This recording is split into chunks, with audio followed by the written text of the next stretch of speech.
नमस्कार बंधू भगिनींनो, आपल्या सगळ्यांचं सहर्ष स्वागत आहे स्वास्तिकम या माझ्या चॅनलवर।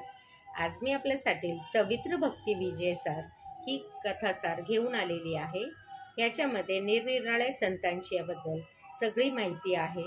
आपल्या देशामध्ये कितीतरी संत होऊन गेले, पण त्यांची कथा आपल्याला सगळ्यांनाच लुप्त झालेली आहे। त्याच्यासाठी ह्या कथासारमध्ये आपल्या सगळ्या संतांची माहिती मिळेल, तरी आपण सगळ्यांनी हे श्रवण करा। जय हरी विठ्ठल विठ्ठल विठ्ठल विठ्ठल विठ्ठल, जय हरी विठ्ठल।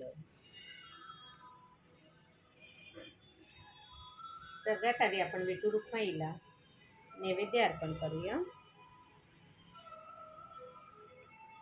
विठ्ठल विठ्ठल विठ्ठल विठ्ठल, जय हरी विठ्ठल जय हरी विठ्ठल जय हरी विठ्ठल। नैवेद्यम समर्पयामि नैवेद्यम समर्पयामि नैवेद्यम समर्पयामि नैवेद्यम समर्पयामि।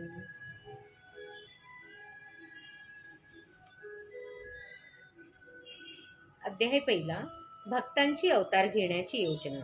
श्री गणेशाय नमः, श्री सरस्वतये नमः, श्री गुरुभ्यो नमः। श्री रुक्मिणी पांडुरंगांना नमस्कार। हे भीमतीरा विहारा, हे भक्तवत्सला कृपासागरा, तूच चराचर व्यापून सर्वाहून निराळा राहतोस, म्हणून तुझ्या गणेश सरस्वती रूपाला मी प्रथम नमन केले आहे। आता तुझ्या नामाने भवसागर तरून जाणाऱ्या संत तुकाराज महाराजांना नमस्कार करीतो। आता व्यास, वाल्मिकी, शुक्र, नारद, शुक्र, जैमिनी इत्यादी महाकवींना वंदन करीतो, आणि ज्यांनी कलियुगात अवतार धारण करून जडमूड लोकांचा उद्धार केला त्या संतजनांना नमस्कार करीतो। अहो संतजन हो, ज्याप्रमाणे गरिबाच्या घरी शुभकार्य असले की श्रीमंत लोक त्याला मदत करतात, त्याप्रमाणे मी भक्तविजय ग्रंथ प्राकृतात लिहिण्यास घेतला आहे, तेव्हा तुम्ही मला सहाय करावे।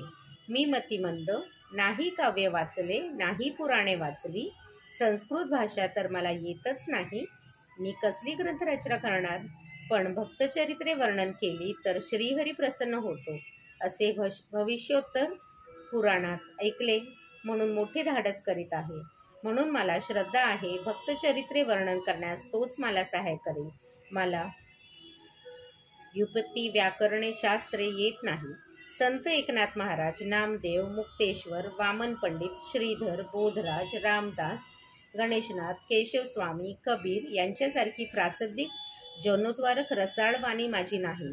रेड्याकडून वेद वदविणारा ज्ञानेश्वरांना म्हणून मी वंदन करीतो आणि म्हणतो की मी ओहोळ आहे, आपण गंगा आहात, मला आपल्यात मिसळून घ्या आणि पावन करा।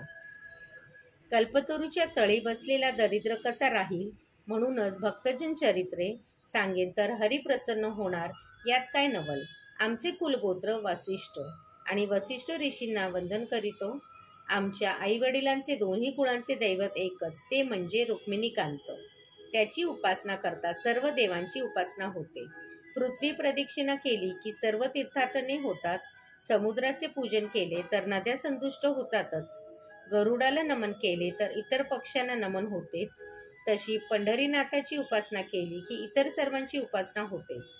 आपण म्हणाल की महिपतीचे हा ग्रंथ स्वतःच्याच कल्पनेने लिहिला, पण तसे नाही, त्याला आधार आहे।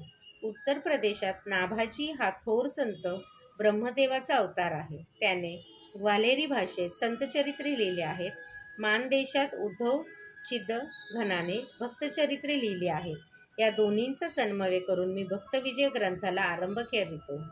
रुक्मिणीकांत, पंढरीनाथ व आपण श्रोतेजन, माझी वचने आपण स्वीकारावीत अशी नम्र प्रार्थना आहे। आता कृपा करून कथा श्रवण करावी।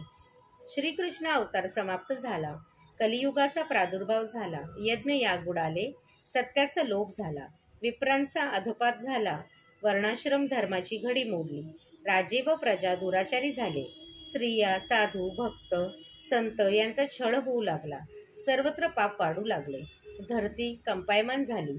वैकुंठात विष्णू भगवंत भक्तांजवळ बोलत होते, तो म्हणाले, कलियुगात मृत्यूलोकी फार पाप वाढले आहे। मी पूर्वी अवतार घेऊन दैत्य मारले, पण आता बौद्ध अवतार घेऊन स्वस्थ बसलो आहे, तेव्हा तुम्ही सर्व भक्तांनी माझ्या भक्तीचे पुनरुज्जीवन करा।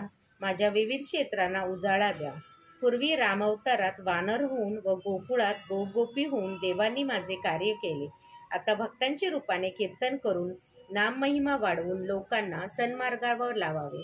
तुमच्याशिवाय माझे दुसरे कोण सहाय्यकर्ते आहे बरे? त्यावर देवांनी व भक्तांनी श्रीहरीची स्तुती करून म्हटले, देवा, आम्ही तुझ्याच आश्रयाचे आहोत. तू आज्ञा देशील त्याप्रमाणे अवतार घेऊन आम्ही तुझे कार्य आनंदाने करू. तेव्हा विष्णू म्हणाले, उद्धवा, तू शिंपी हो, नामदेवाचा अवतार घे. पंढरपूर क्षेत्रात माझे नाम संकीर्तन कर. माझी सर्व चरित्रे लोकांना ऐकव. शुक्राचार्य, तू कबीर नावाने अद्भुत जन्म घ्यावा व माझ्या नामाचा महिमा गावा. वाल्मिकी, तू तुलसीदास होऊन रामकथा प्राकृतात पुनः रचना करून रामभक्ती वाढव. दारुका, तू रामदास ब्राह्मण हो व डाकोर गावी जन्म घे. शंकरा, तू जुनागड येथे नरसी मेहता म्हणून जन्म घे. तुम्ही पुढे व्हा, मी स्वतः ज्ञानेश्वर म्हणून जन्म घेऊन येतो. ब्रह्मदेव सोपान होईल, सदाशिव निवृत्ती होतील, आदिमाया मुक्तामाई होईल.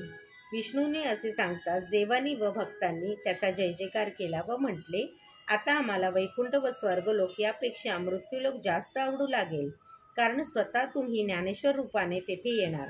तेथे हरिकीर्तन कानी पडले तेव्हा तेथेच जावे हे उत्तम असे म्हणून अवतार घेण्याची तयारी करण्याची साठी देव स्वस्वाने गेले व भक्तजन वैकुंठातच योग्य समयाची प्रतीक्षा करू लागले.